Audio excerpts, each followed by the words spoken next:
আসসালামু আলাইকুম রহমতুল্লাহ। সম্মানিত দর্শক, আশা করি সবাই খুব ভালো আছেন, সুস্থ আছেন। আমাদের এই ঘুঘু পাখির লফটা আপনাদের কাছে কীরকম লাগছে অবশ্যই নিচে কমেন্ট করে জানাবেন। এই হচ্ছে কি আমাদের ঘুঘু পাখির সামনের সেট আপটা। এখন আমরা আমাদের ঘুঘু পাখিগুলোকে কিছু পরিমাণে খাবার দিতেছি। এই খাবারটাই মূলত আমি আমার ঘুঘু পাখিগুলোকে সবসময় দিয়ে থাকি। এটা হচ্ছে একটা কবুতরের খাবার। এই খাবারটা খেতে মূলত ওরা আর কি পছন্দ করে, যার কারণে এই খাবারটা ওদেরকে দেই।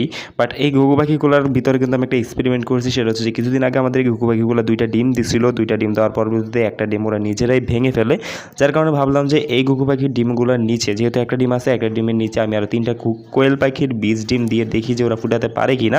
যদিও এর পরবর্তীতে রেজাল্ট একদম জিরো আসছে।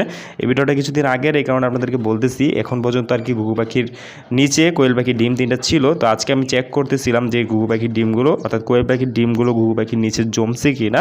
দেন চেক করে যেটা বুঝতে পারলাম, একটা ডিমও জমে নেই, জাস্ট একটা ডিম একটু ব্লাড আসছিল, বাট ওই ডিমটাও নষ্ট দেখা যাচ্ছে।